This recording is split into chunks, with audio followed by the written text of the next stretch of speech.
Allez, Daf, Kouf, Chaf, Vav, Masechet Shabbat, page 126.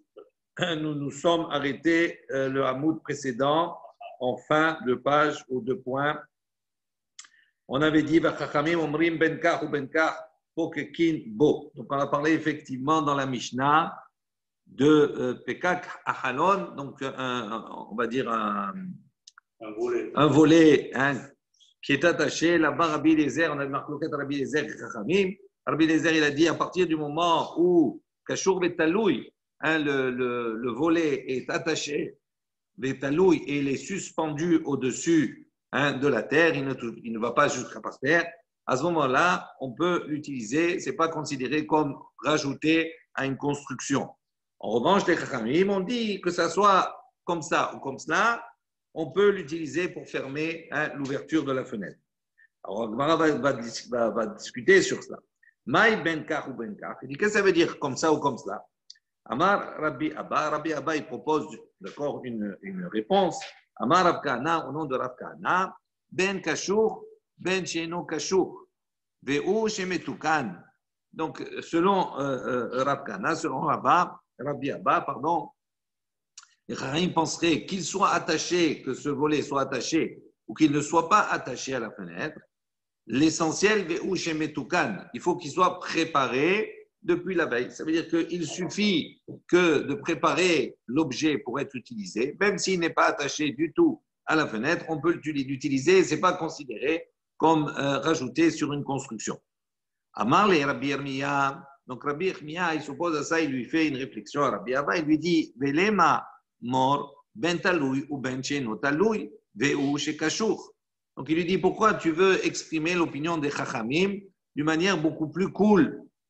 Il dit, est-ce qu'on ne peut pas dire que le maître que les Chachamim pensent, ben taloui ou ben cheno taloui? Ça veut dire qu'il soit pendant ou pas pendant. Mais l'essentiel, il faut qu'il soit attaché. Peut-être que les Chachamim ont voulu dire, au niveau du fait, est-ce que la fenêtre elle est pendante ou pas? Est-ce qu'elle va jusqu'au sol ou pas? Le volet en bas.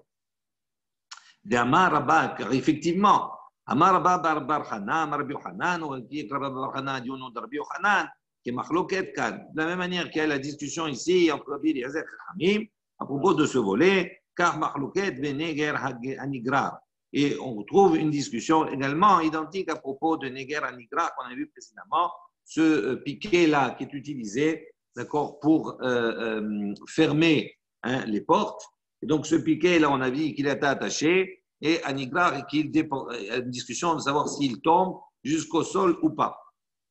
Ditnan, comme on a vu dans la Mishnah, Neger Hanigrar, No'alin Bo Bamigdash. Donc, il y a une Mishnah qui dit que Neger Hanigrar, ce piquet-là, ce loquet, c'est un loquet, d'accord? Donc, ce loquet ou ce piquet qui est attaché et qui descend pour fermer les portes, No'alin Bo Bamigdash. On peut l'utiliser pour fermer les portes dans le Migdash, dans le sanctuaire.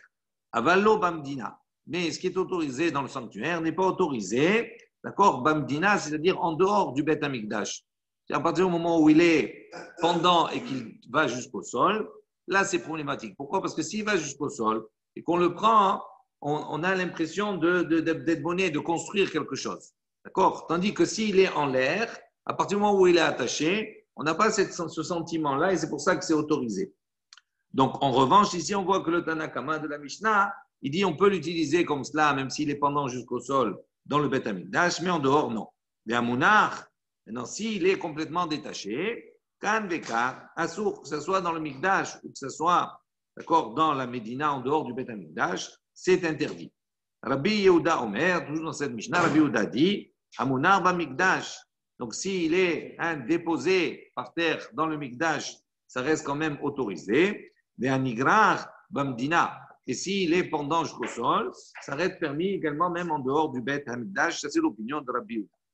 Vetania, une baraïta qui dit Ezeu Negar a Nigrar. Il dit qu'est-ce qu'on appelle donc ce piquet qui est pendant là pour fermer les portes. C'est Noalim Bo Bamikdash, avec lequel on a l'autorisation de fermer dans le Mikdash. Aval Lo Bamdina, mais qui n'est pas permis en dehors du Beth Hamikdash. Donc, il donne une définition. Il dit Kol shekashur betaloui verosho magia laaretz. Donc, il dit c'est quoi ce negar anigra? Il dit c'est quelque chose qui est kashour, qui est attaché, betaloui et qui est pendant, d'accord, Verosho et son extrémité, Magia la Ares, d'accord, arrive jusqu'à la terre. Donc il dit ça, c'est ce que cette baraita nous explique, ça c'est ce qui est autorisé dans le Mikdash et qui est interdit en dehors du Beth Amikdash. Rabbi Yehuda Omer, Rabbi Yehuda il dit, Ze abandina muta. Selon Rabbi Yehuda, lui dit même cette situation, ce piquet-là, qui serait attaché, qui serait pendant jusqu'au sol, il dit, Rabbi Yehuda, il dit, même en dehors du Mikdash, c'est muta. Et là, Ezeu, chez Babdina, Assour, il dit donc à ce moment-là, quel est le piquet qui serait interdit en dehors du Beth Amikdash? Kol she'eno lo kashur velo talui. Donc c'est un piquet qui ne serait ni attaché, ni pendant, veshom tub umanicho bekeren zavit, et qu'on a enlevé, qu'on a déposé dans un coin. Donc celui-là, il est muktzé, on ne peut pas l'utiliser. Ve'amar Rabbi Yoshua bar Abba mishme de'ula. Donc Rabbi Yoshua, le fils de Abba, a dit au nom de Oula, Man Tana, quel est ce Tanakama, cette Mishnah qui considère Negara Nigra que le piquet qui serait descendant jusqu'au sol serait interdit? Rabbi Eliezer, ça c'est l'opinion de Rabbi Eliezer. Ce Rabbi Eliezer qui dans notre Mishnah à nous, effectivement, on a dit quoi? Que lui, il dit qu'il faut qu'il soit un kashour vetaloui. Ça veut dire que ce volet, il faut qu'il soit attaché et suspendu en l'air, qu'il ne descend pas jusqu'en bas pour pouvoir être utilisé. Si ça descend jusqu'en bas, jusqu'au sol, à ce moment-là, je ne veux pas l'utiliser. Donc on voit ici qu'effectivement, c'est Rabbi Eliezer. Mais dans toute cette discussion, on voit que Rabbi Yehuda donc penserait comme Chachamim, et donc ça veut dire que Rabbi Yehuda, lui, permet que ça descende jusqu'en bas. Mais ce qui est le plus important, c'est que dans tous les cas, c'est kashour, c'est quelque chose qui est attaché. Et donc ça, c'est la question qu'on a vue en haut en disant qu'on a voulu interpréter que Rabbi Abba a voulu dire que les Chachamim ne tenaient pas compte du fait qu'ils soient attachés ou pas attachés. On voit ici que la discussion qu'il y a ici ne laisse pas de doute. Selon toute opinion, il faut quand même que l'élément soit attaché. Amarle, donc sur ce, Rabbi Abba, il répond à Rabbi Yirmiyah. Il lui dit, Ana de Amre ki aitana. Il dit, non, moi, j'ai avancé mon opinion selon ce Tana de cette baraita que l'on va voir maintenant. Détania, comme on a enseigné, Kane shehitkinu ba'al habayit liot poteach venoel bo, bizman shekashur vetalui bapetach poteach venoel bo. En kashur vetalui, en poteach venoel bo. Donc il dit comme ça la baraita, le Tana Kama de cette baraita, il dit, Kane, donc un canet, un roseau, chez Itkinu, d'accord, qu'on a Baal Habayit, le Baal Habayit, il a donc préparé, d'accord, Liot, Poteach, Venoel, Bo. Il a préparé pour ouvrir et fermer avec. Il dit Bisman, chez Kashour, Vetaloud, Bapetach. Il dit à partir du moment où il est attaché et il est suspendu à la porte, à ce moment-là, Poteach, Venoel, Bo. Je peux fermer, je peux ouvrir et fermer avec. En kashour vetaloui. En revanche, le Tanakama, il pense que si c'est quelque chose qui n'est pas attaché et suspendu, en poter veno elbo, je ne peux pas l'utiliser pour ouvrir et fermer. Rajbad, sur ce, Rabban Shimon ben Gamliel dit, Omer, Metukan, afalpi sheno kashour. Lui, il pense qu'à partir du moment où Metukan, on l'a réservé, d'accord, pour cette utilisation, même s'il n'est pas kashour, même s'il n'est pas attaché, d'accord, à la porte, c'est autorisé. Donc, il suffit de le préparer avant, de le destiner pour l'autoriser. Et donc, on voit que ce Tana, ce fameux Tana sur lequel s'est appuyé Rabbi Abba, c'est Rabban Shimon ben Gamliel, parce qu'il dit même s'il n'est pas attaché, on peut l'utiliser. Amar Rabbi Yehuda bar Shelat, Amar Rav Asi, Amar Rabbi Yohanan. Rabbi Yehuda, le fils de Shelat, a dit au nom de Rav Asi, qui a dit au nom de Rabbi Yohanan. Alacha, que Rabban Shimon ben Gamliel. Lui, il a dit l'alacha, elle est comme lui. Ça veut dire quoi? Ça veut dire qu'à partir du moment où on a destiné un objet, même si il n'y a pas une action particulière, on ne l'a pas attaché ni rien du tout, à partir du moment où on le désigne, on lui enlève son statut de mouksé, on peut l'utiliser. Oumi, entre autres, Oumi Amar Rabbi Yohanan Achi. Maintenant, on pose une question. Est-ce que vraiment Rabbi Yohanan, il a dit comme ça, la Kirashbag? Ça veut dire qu'on peut préparer une chose sans action. Ve'atnan. Il dit, voilà, il y a une Mishnah qui nous dit la chose suivante.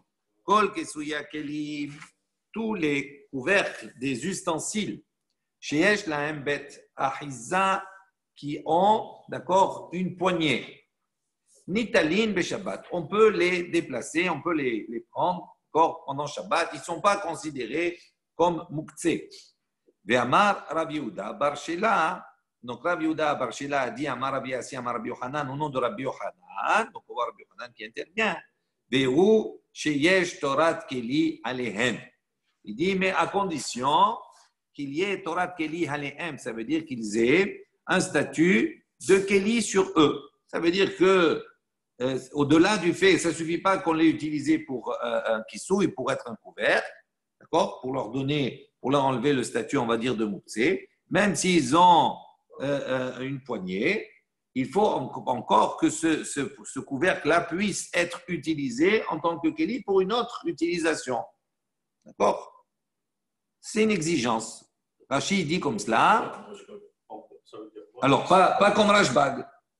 Pas comme Rashbag. Ça veut dire que, justement, c'est là la discussion.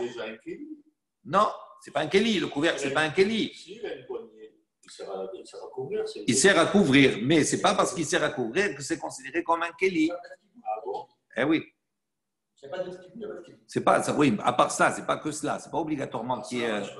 Non. Non. Regarde ce que dit Rashi. Regarde ce que dit Rashi. Chaque kisouille, il est tashmish atzmo.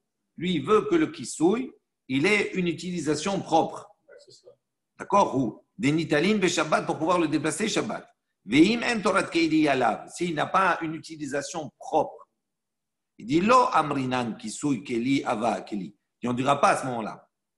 Quand on a apporté, par exemple, l'exemple d'Altot, Shida, Teva ou Migdal, ces armoires, ces caisses, etc., tout cela. On l'a dit là-bas, on peut transporter eux et leurs portes. Vous vous rappelez? Il dit pourquoi on peut les déplacer, tout ça? Parce qu'ils ont Torat Kelim Alehem, ils ont en tant que Keli. Parce qu'on peut, par exemple, on peut les s'asseoir sur eux, mais la tête Alehem, maisonnote, on peut mettre sur eux, sur ces portes-là, des maisonnotes, de la nourriture. D'accord? Le Katan ou le Kaman, Mefaresh, Amay Be'inan Bet Achiza, ou Il Vetorat Keli Alehem. Alma le Rabbi Yochanan midé de leka Torat Keli alav, lo metaltelin, ve'aikane mai Torat Keli alav. Donc la question qu'il pose ici, on voit que Rabbi Yochanan, il est très exigeant ici. Il dit ça ne suffit pas qu'il y ait une poignée sur ce couvercle-là, pour en faire un Keli. Il faut que le couvercle il ait lui-même une utilisation propre, c'est-à-dire on peut l'utiliser pour autre chose. Si c'est comme ça, à ce moment-là, c'est bon. Alors il dit maintenant, comment on peut dire que précédemment, ce canet-là, on a dit, il n'a pas besoin d'être attaché, il suffit de le destiner à cela pour qu'il ne soit pas mouktsé. Il dit, mais ce canet-là, il n'a pas d'autre fonction que cela. Donc comment? Il dit, si maintenant tu vas me rétorquer, me répondre et me dire, non, même le canet, tu peux lui trouver, d'accord, un statut de Keli à part. Par exemple, tu peux l'utiliser pour remuer quelque chose, etc. Alors, si tu vas répondre comme ça, est-ce que vraiment Rashbag, il a besoin que l'objet, il ait un statut de Keli? Il dit, Ve'atanya, il dit, voilà, on a une baraïta qui dit, rappelez-vous, on avait dit, d'accord, ces branches de palmier, qu'on a détachées et on les a destinées pour la combustion, pour utiliser en tant que combustible pour le bois. Et entre-temps, on a changé d'avis et on veut les utiliser pour s'asseoir. Sarich lekshor, on a dit qu'on a besoin de les attacher. Ça veut dire qu'on a besoin d'enlever leur statut de mouksé. Comment on enlève leur statut de mouksé? Parce qu'au premier moment où on les a découpés la veille de Shabbat, d'accord, et on les a destinés pour le bois, pour brûler. Donc à ce moment-là, on leur a mis un shem de mouksé sur ces branches. Maintenant, si on change d'avis, on dit non, en fin de compte, je vais les utiliser pour m'asseoir dessus, Shabbat, etc. À ce moment-là, je suis obligé d'enlever le statut de mouksé. Comment j'enlève le statut de mouksé? Il dit l'ikshor. Le Tanakama, il dit il faut l'attacher. Je fais une action pour lui enlever son statut de mouksé et pour le réserver pour Shabbat et pour s'asseoir. Rashbag, lui, qu'est-ce qu'il dit? Omer, en tsarich l'ikshor. Il n'y en a pas besoin. Donc on voit ici que quoi? Que Rashbag, il ne va pas du tout dans le sens de Rabbi Yochanan. Rabbi Yochanan, il dit qu'à part que ce soit quelque chose qui a un betiad, etc., Mais il faut également que ce soit un objet qui soit utilisé en tant que Kéli. Il dit, on voit que Rashbag, lui, il n'a pas besoin du tout de cela. Il suffit simplement de penser, et voilà, ça rend l'objet non mouktsé. Je n'arrive pas à comprendre pourquoi le couvert, ce n'est pas un Kéli en lui-même. Attends. Rabbi Yochanan Zvirale, Kvate Behada, ou Palig Ale Behada. Il dit, non, en vérité, Rabbi Yochanan, il pense, comme Rashbag, sur un point de vue, ou Palig Ale Behada, il n'est pas d'accord sur un autre point de vue. Donc, ça ne veut pas dire qu'il suit dans la totalité l'opinion. Ils disent Virale Gvate Behada, Demetukan, Beafalpi, Sheno Kashou. Lui, il est d'accord avec Rashbag pour dire qu'il suffit simplement de le réserver, même s'il n'est pas attaché, ça n'en fait pas un objet qui est mouxé. On peut l'utiliser. Sur le point sur lequel il n'est pas d'accord avec Rashbag, c'est que lui, Rashbag, il ne nécessite pas que cet objet-là puisse avoir un statut d'objet pour autre chose, même si je ne l'utilise pas pour autre chose. Tandis que Rabbi Yochanan, lui, dit non, il faut quand même qu'en soit, il ait un statut d'objet pour l'utiliser dans un autre domaine. Darash Rabbi Yitzhak Nepaha, Apetha Deresh Galuta. Donc on raconte que Rabbi Yitzhak Nepaha a expliqué à la porte du Resh Galuta, Alacha, il a dit là-bas, Alacha, que Rabbi Eliezer. L'Alacha, il est comme Rabbi Eliezer. Un des Be'inan Kashur Vetalouy, Rachid dit. Eh oui, lui, sur le cas, même également de manière générale, lui, il exige qu'il soit attaché, que l'objet soit attaché et qu'il soit suspendu et qu'il ne touche pas le sol. Métiv Rav Amram, sur ce Rav Amram, il a objecté. Il dit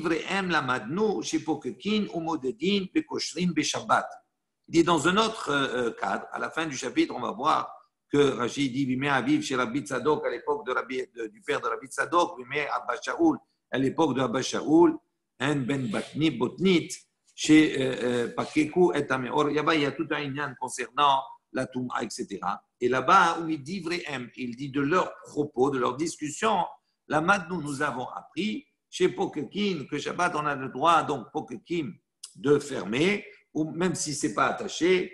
Au mot de din, on a le droit de mesurer, un mikvé, etc. Avec Oshrin, on a le droit d'attacher avec un lien qui n'est pas fixe, éternel, on va dire, dans la durée, Shabbat, pendant Shabbat. Donc il a objecté, il a dit comment la halakha, Rabbi Eliezer, on voit que de leurs propos, on a une halakha qui est différente. Amalé Abaye, Maïda il dit qu'Abaye lui a dit, quelle est ta pensée? Mishum de Katane, Stama. Il dit ta pensée, c'est parce qu'on a enseigné la Mishnah Stama, c'est-à-dire d'une manière anonyme. Et on sait que d'une manière générale, quand on a dans une Mishnah un enseignement d'une manière anonyme, l'objectif de Rabbeinu Akadosh, par le fait de le mettre anonymement, ça veut signifier que la halakha, elle est comme cela. Il dit, c'est ça ta pensée parce que c'est apporté anonymement, donc tu penses que la halakha, elle est comme cela. Negar anigrar namestamahi. Il dit le sujet de ce piquet, effectivement, là, qui pendait au 10, c'est apporté également d'une manière anonyme. Et malgré ça, va filouaché. Et malgré cela, on voit que la halakha, elle n'est pas comme le Stan Mishnah. Alors, pourquoi tu tends à dire que la halakha est comme Rabbi Eliezer? Il dit, c'est Rav. Il dit, non, ce n'est pas la même chose. Ici, ça, il y a un principe de base qui est celui-ci, mais il y a un principe qui est encore plus fort. C'est le Maaseh Rav. À partir du moment où on rapporte un Maaseh, une histoire, c'est-à-dire qui va expliciter l'attitude d'un Rav, cela, ça a une force beaucoup plus grande que simplement des points techniques, une halakha comme cela, qui est apportée dans une Mishnah. Pourquoi? Parce que le Maaseh Rav, l'action d'un Rav, le Rav est censé savoir, et donc son attitude montre quelque part, c'est comme une halakha, il montre comment on doit agir. On aborde une nouvelle Mishnah avant de terminer ce chapitre. Matnitin.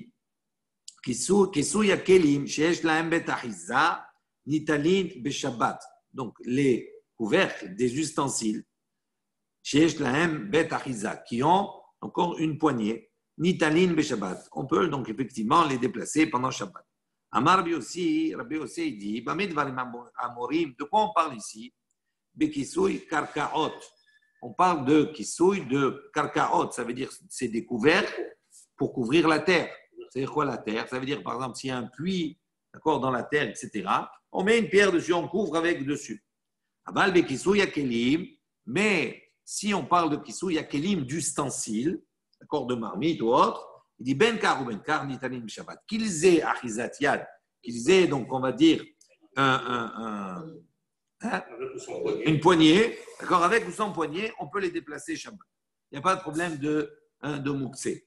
La poignée était nécessaire uniquement pour les kelim, les kisouim, les couverts qui vont venir pour couvrir le sol. On va voir de quoi on parle ici.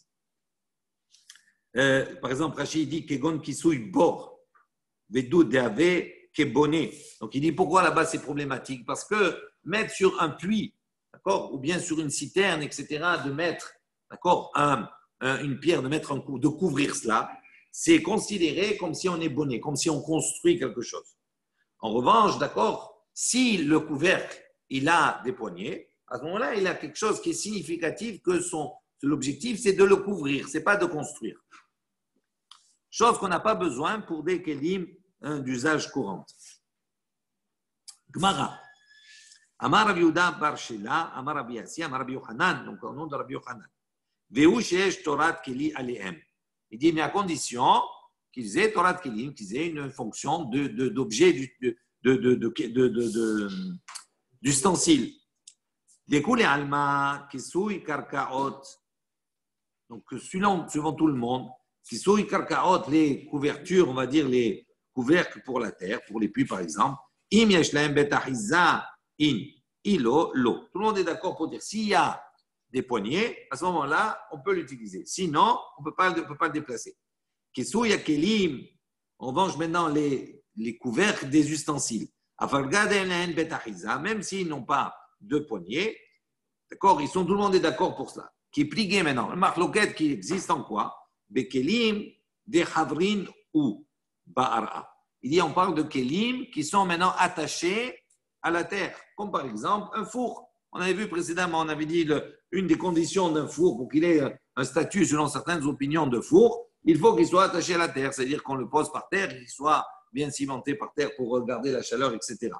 Donc il dit, la marloquette, elle est au niveau de cela. Ce n'est pas un bord, c'est rien du tout, c'est un keli, c'est un four, mais maintenant il est attaché à la terre. Mor savar, un pense, gazrinan. On doit faire la xéra par rapport à ceux qui sont dans la terre. Et donc, comme on exige, d'accord, que pour ceux qui sont dans la terre, comme les puits, il faut qu'il y ait des anses, il dit la même chose, on va exiger qu'il faut qu'il y ait des anses. Morsavar le gazrinan. Et un autre maître pense qu'on n'a pas besoin de faire la xéra. Et donc, même pour ces kélim-là, même s'ils sont attachés à la terre, on peut prendre des couvertures, des couvercles qui n'ont pas besoin d'avoir d'anse. Ishna harina, notre langage, notre explication, qui pligé bekisouy tanour. Il dit la marloquette, en vérité, elle est à propos du kisouy tanour. Ça, c'est l'exemple qu'on donne écrit directement, du kisouy tanour, du couvercle du tanour du four. Mor medamele, le kisouy karka. Donc, un considère que ce kisouy-là, c'est comme s'il a recouvert la terre, puisqu'il est attaché à la terre. Mor medamele, le kisouy kelim. Et l'autre le considère comme étant la couverture du ustensile. Et là, Adran alach kol hakelim. Alors, c'est quel statut un peu? 2 secondes.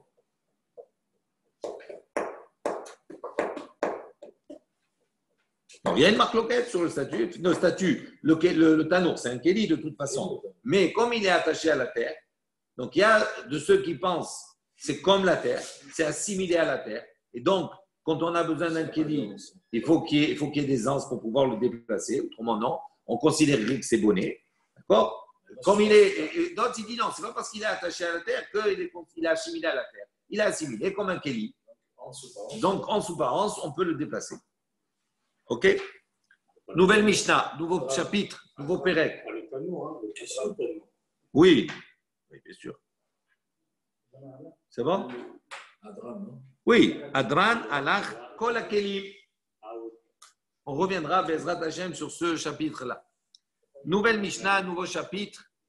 Mefanin hafilu arba vechamesh kupot shel teven veshel tevua mipnei aorchim ou mipnei bitul bet hamidrash. On va voir que dans Shabbat, il y a également une notion, ce qu'on appelle un tircha yetera, comme dans Yom Tov. hein, on doit faire attention à ne pas faire, on va voir les Chaim vont interdire un certain nombre de choses à cause d'un effort, d'accord, important. D'accord, ce qu'on appelle, quand on se fatigue trop, un effort qui est trop important, on va voir que les Chaim vont interdire de le réaliser pendant Shabbat.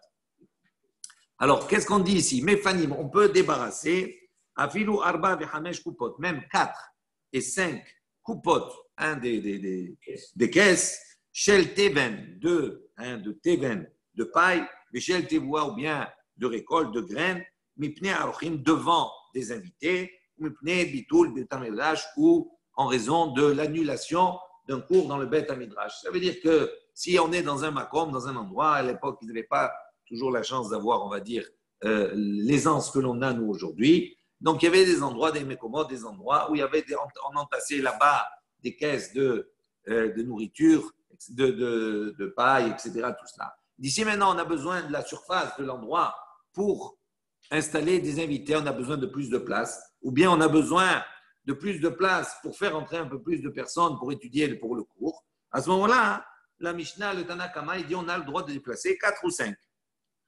D'accord? Avant l'eau est à Otsar. Mais on ne peut pas débarrasser tout le Otsar. Ça veut dire toute la réserve. On ne peut pas la débarrasser totalement. On va voir pourquoi les Chaim l'interdisent de débarrasser totalement. Zera, parce qu'on considère comme le sol, ce n'est pas le sol carrelé qu'on a maintenant. D'ici, il débarrasse la totalité. À ce moment-là, il va voir le sol, il y a des trous, etc. Tout cela, il va venir peut-être à aplanir. Et donc, c'est bonnet et c'est interdit. La réserve aussi. Ça dépend de la réserve, effectivement. La réserve, il y a 5 caisses. Alors, on va voir. On va discuter. Ensuite, on a dit, Mefanim, on peut déplacer, d'accord, débarrasser, Trouma Tehora. D'accord, de la Trouma. Tehora, ça veut dire la Trouma, c'est quoi? C'est les prélèvements qu'on doit donner quand on a une récolte. La première des choses qu'on appelle Trouma Gdola, on doit faire un prélèvement donné au Kohen. Donc, une fois qu'on a donné cette Trouma, on a enlevé les Troumot et Maaserot, à ce moment-là, cette récolte peut être consommable. Donc, il dit on peut débarrasser Trouma Gdola, ça veut dire cette Trouma qui a été donnée au Kohen, on a le droit de la déplacer pour les besoins qu'on a dit, pour des invités ou autres. Oudmaï, et on a également le droit de déplacer une récolte, d'accord? Maï, c'est sur lequel on a un doute, est-ce que ça a été acquis chez Améares, est-ce que dessus on a prélevé Troumot ou Maaserot ou pas? Ou Maaser Rishon, on a le droit de débarrasser également une récolte sur laquelle le Maaser Rishon, chez Nitela Troumato. Maaser Rishon, c'est la première dîme qu'un Israël devait donner au Lévi. Et ce Lévi-là, il devait prélever sur cette dîme, sur ce dixième-là, un Troumat Maaser, un dixième qu'il devait donner également au Kohen. Donc il dit maintenant on est en présence d'un Maaser Rishon sur lequel on a prélevé la Trouma qui devait être donnée au Kohen. Et donc à ce moment-là, elle devient consommable par le Lévi comme par tout le monde. D'accord? La seule Trouma qu'on ne peut pas manger, nous, si on n'est pas un Kohen, c'est la Trouma Gdola. Ou Maaser Sheni, également, on peut débarrasser le Maaser Sheni, Vehekdesh, ou le Hekdesh, ou quelque chose qui a été sanctifié, Sheni Vdou, qu'on a racheté. Donc le Maaser Sheni, c'est un dixième, une dîme qu'on devait prélever sur la récolte et qu'on devait monter à Yerushalayim pour le consommer. Et donc, si on ne pouvait pas monter, pour X raisons, à ce moment-là, on ne pouvait pas le consommer en dehors de Yerushalayim. Donc, on faisait ce qu'on appelle un pidion, le rachat. D'accord, on faisait passer la gdoucha sur de l'argent. Et cet argent, on allait le dépenser à Yerushalayim dans de bons restaurants, etc., manger là-bas. Et cette récolte du Maaser Sheni devait devenir autorisée au propriétaire. Et Gdesh, c'est la même chose, un animal qu'on a sanctifié, qu'on n'a pas pu apporter, on peut le racheter, etc. Ve'aturmus hayavesh. Également, on peut déplacer des lupins secs. Mipnei sheumachal le'ezim, parce que c'est une nourriture, quand ils sont secs, qui est une nourriture pour les chèvres. Donc, je dois donner à manger à mon animal. Donc, ce n'est pas mouxé, je peux le déplacer. Avalo et tevel, mais je ne peux pas en revanche déplacer, pour les invités ou autres, une récolte. Tevel, c'est une récolte sur laquelle on n'a pas prélevé Trumot ou Maaserot. Velo et Maaser Rishon, Shelo Nitera Trumato, ni un Maaser Rishon sur lequel on n'a pas encore prélevé un Trumat Maaser pour donner au Kohen. Velo et Maaser Sheni, Vegdesh Shelo Nivdu. Également, on ne peut pas déplacer ni Maaser Sheni, ni quelque chose qui est Egdesh, sur lequel on n'a pas racheté. Velo et Alouf. Également, on ne peut pas prélever. Là-bas, Alouf, selon le Rambam, il dit que c'est un type d'oignon, c'est une espèce d'oignon. Il dit comme ça. On ne sait pas très bien exactement. Vélo et hardal, ni également hardal, c'est de la moutarde. L'ouf, il dit min kitniot chez Nora Ouy Hay, afilu la behema. Ça veut dire que c'est une espèce de kitniot, de légumineuse, d'accord, qui n'est pas consommable, qui n'est pas consommable, Hay, quand il est cru, même pour une behema. Donc ça veut dire que c'est quelque chose qu'on ne peut pas le donner à la behema, donc c'est mouktsé. Vélo est à hardal, la même chose, hardal aussi, c'est de la moutarde, c'est très fort également. Rabbi Shimon ben Gamliel, au matir, belouf.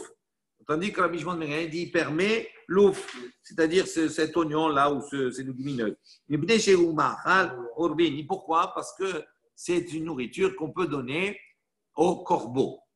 Et il y avait à l'époque, c'était une marque de noblesse, on va dire, certains élevaient des corbeaux. C'est comme ça. Hein, les orbim, kegon ashirim, voilà, il a dit, kegon ashirim, chez Megadelin orbin, l'agdoula.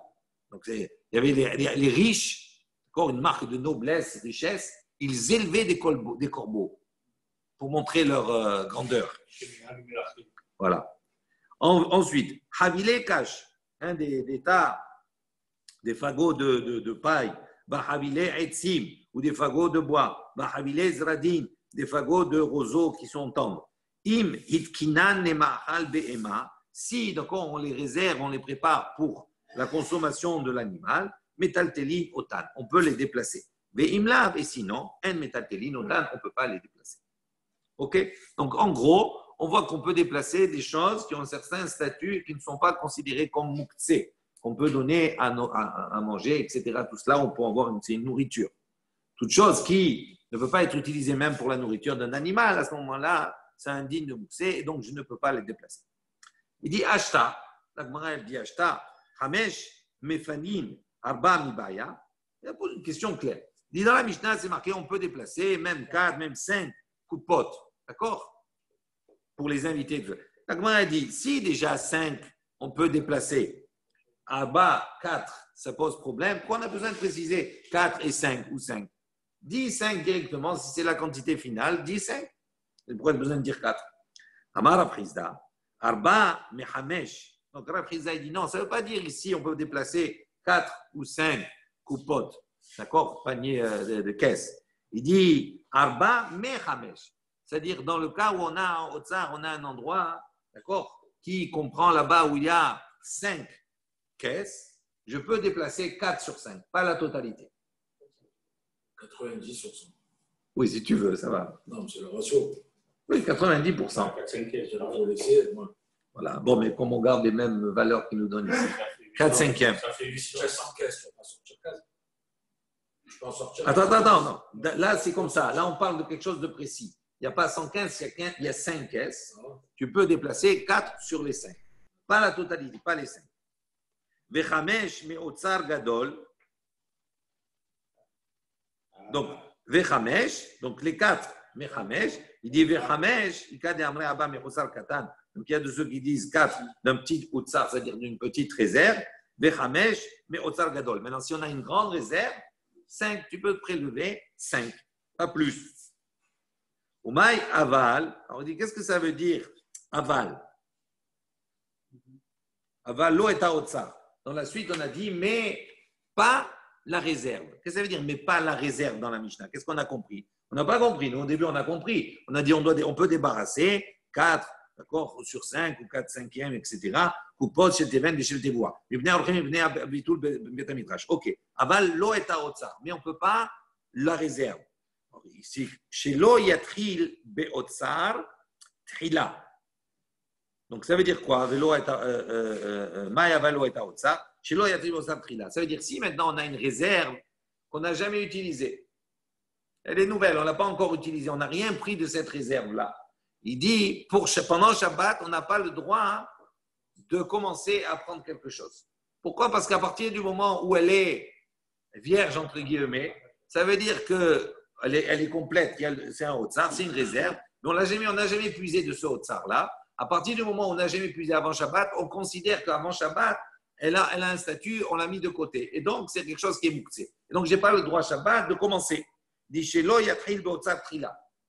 Il dit Oumani, Rabbi Udahi. Il dit selon quelle opinion Rabbi Uda. Deitle Moukse. Selon Rabbi Uda, qui lui, il a le digne de Moukse. Shmuel Amar, Shmuel, il donne une autre explication. Il dit, qu'est-ce que ça veut dire Arba Bechamesh? Arba Bechamesh, Kede Amri, Inche. Il dit non, ça c'est un langage, comme les hommes, ils sont en train de parler. Hein, il dit Kede Amri, Inche, Rashi, il dit Heshbon Katan Trila, Veim Istarech Liot, Ipane Yoter, Mishum Achina Kat Arba Beresha, Ve'adar Hamisha, Ve'hu Adin Afilu Tova. Il dit c'est un abus de langage. Il dit c'est comme cela. Quand on parle, on commence toujours par le petit compte. D'accord? Et après, si tu as besoin, tu rajoutes plus. Il dit donc, ce n'est pas 4 ou 5 uniquement. Il a commencé comme ça. Pour Shmuel, il dit 4 et 5, ça veut dire, il a commencé par petit. 4, 5. Après, ça dépend du Otsar. Je peux dépasser, il n'y a pas de limite. Je peux dépasser. Alors, il n'y a pas de... Voilà, on va voir après. On va voir s'il y a une limite ou pas. Ici, même si tu as besoin, même plus que 4, 5, s'il y a 6 ou 7, tu peux. Name, mi panin, umai, ava lo et aotsa. Il dit, qu'est-ce que ça veut dire la suite dans la Mishnah? Donc, c'est Shmuel qui explique. Shelo igmor kulo. Donc, ça veut dire, lui, velo et aotsa, c'est tu ne peux pas débarrasser la totalité. Dilma ate, ajouye gumot. Parce qu'on craint que tu peux venir à planifier la terre, etc., et fermer les goumottes, les trous, et donc à être bonnet. Avant la troulée, matril. Il dit, mais commencer, matril, on peut commencer, même si c'est un rotsar qu'on n'a jamais utilisé, on peut commencer. Oumani, il dit, selon quelle opinion? Rabbi Shimon, delitle mouxé. Ça, c'est l'opinion de Rabbi Shimon, qui n'a pas le digne de mouxé. C'est-à-dire, il a le digne de mouxé dans certaines conditions, mais il est plus un souple que Rabbi Yehuda dans ce domaine-là. Ça rejoint un peu l'avis de Rabbi Prizda.